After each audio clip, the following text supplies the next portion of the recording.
Ginisa ni US President Donald Trump ang United Nations sa nagpapatuloy na General Assembly, partikular sa mga posisyon nito sa usapin ng digmaan, kalakalan at marami pang iba. Kaugnay ng pulong, nagdiwang naman ang pro-Palestinians matapos itong mas kilalanin ng Western countries. Ang mga balita mula sa ibayong dagat tinutukan sa Global Headlines Report ni James Galange.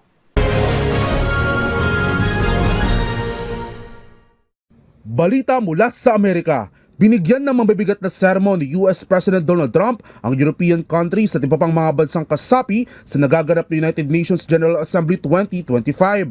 Kung saan kinuwestiyon nito ang gampanin ng UN sa mga nagaganap na krisis sa mundo tulad ng kabi-kabilang giyera at pagkondena rin nito sa mga patakarang ipinatupad ni Trump tulad ng mass deportation at reciprocal tariffs. Habang sinilip din ni Trump kung ano nga bang ginagawa ng UN sa anyay 7 digmaan na siya lamang daw mismo ang nagkaroon ng hakbang para resolbahin ito.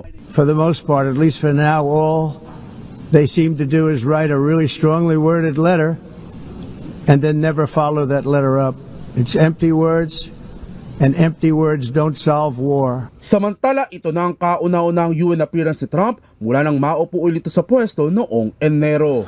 Sa kaugnay na balita, nagdiwang naman ang mga pro-Palestinian matapos itong kilalanin ng United Nations at panigan sa nagpapatuloy na digmaan sa pagitan ng Israel at Hamas. Kung saan matatandang nung nakaraang linggo, naglabas ng pahayag ng ilang Western countries tulad ng France, UK, Canada at Australia na masusuportan daw anilang Palestine at kukondenahin naman ang mga pagkilos na isinasagawa ng Israel. Ngunit patutsyada ni Trump na kilala bilang isang Israeli ally ay ang pagsuporta raw sa Palestine ay isa raw anyang reward para sa kanila at pagpapakita rin daw ng pagsuporta sa militanteng grupong Hamas. Habang sa isa namang ulat, inaasahang pag-uusapan ni Trump sa pulong ang pagpapalaya ng mga bihag, pagtatapos ng digmaan at mga plano ng US para sa pag-atras ng Israel at pamamahala sa Gaza na hindi kasali ang Hamas. At yan naman nakalap nating balita mula sa iba't ibang panig ng mundo. Para sa MBC TV Network News, ito si James Galange ng DZRH TV, una sa Pilipinas, una sa Pilipino.